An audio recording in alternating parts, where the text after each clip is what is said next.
একটা ব্যাপার হচ্ছে যে আপনার এই যে তথ্যগুলো নিয়েছেন, মতামতগুলো, সেটা কোন সময়ে নিয়েছেন, এটা একটা যেমন হচ্ছে সোচ্চারের ব্যাপারে তারা হচ্ছে গত 20 তারিখের আগ পর্যন্ত মতামতগুলো নিয়েছেন, অর্থাৎ তখনও মাঠের হালচাল হচ্ছে কোন দিকে যাচ্ছে বোঝা যাচ্ছিল না। সেই সময় হাইপের উপরে শিবির খুব ভালোভাবে হাইপে ছিল ওই সময়, ফলশ্রুতিতে স্বাভাবিকভাবে তারা সেই সময় যে ইয়েটা করেছে ওই দিকে যাওয়ার কথা।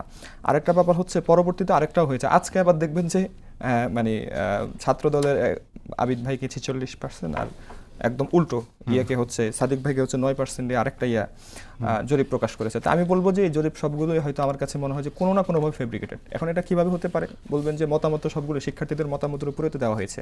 তো আমরা জানি যে এখানে যারা ভলান্টিয়ারিং করছেন কিংবা যারা হচ্ছে প্ল্যানিং করছেন সেই জায়গা থেকে করা যায়, আসলে এটা সম্ভব।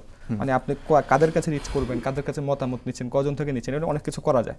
তো ফলশ্রুতিতে আমরা বলবো যে জরিপে যে ফলাফলগুলো আসে, আপনি এটা আরেকটা যদি তাকান দেখবেন যে অনেক সময় আপনাদের অনলাইনে, আপনাদের সময় টিভির বা হচ্ছে বিভিন্ন পত্রিকার অনলাইনের এখানেও জরিপ করা হয়। সেখানে দেখবেন যে এক জরিপে আমি দেখেছি যে সাদিক কাইম ভাই 91,000 ভোট পেয়েছেন, যেখানে হচ্ছে আমাদের ঢাকা বিশ্ববিদ্যালয়ের ভোটার সংখ্যা হচ্ছে 40,000।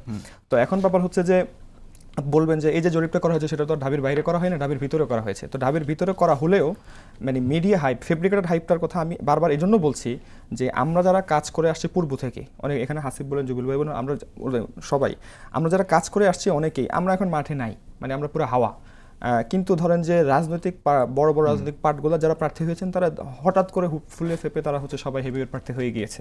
তাহলে এই যে হেভিওয়েট প্রার্থী হয়ে যাওয়া বা তাদেরকে বানানো পিআর টিমের মাধ্যমে হোক, মিডিয়া হাইপের মাধ্যমে হোক, এটার মাধ্যমে কিন্তু জরিপ এই যে আপনার একটা মনস্তাত্ত্বিকভাবে ভোটারদের উপর একটা ফেলা হয়।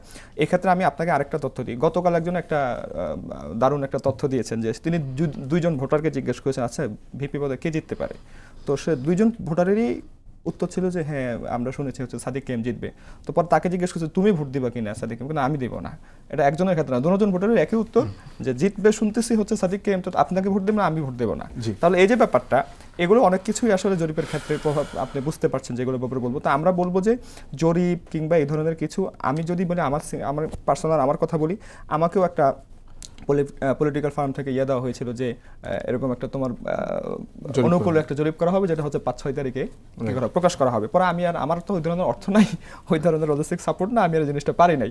তো আমি আর এই ঘটনা ওই দিকে নিতে চাচ্ছি না। আমি যে ব্যাপারটা বলবো, এই যে শত জরিপ এবং এই জরিপের যে তথ্যের উপর ভিত্তি করে আবার যে ফ্রেমিং করা হচ্ছে, এগুলো আশা করি ইনশাআল্লাহ 9 তারিখের ভোটের জবাব পাবে।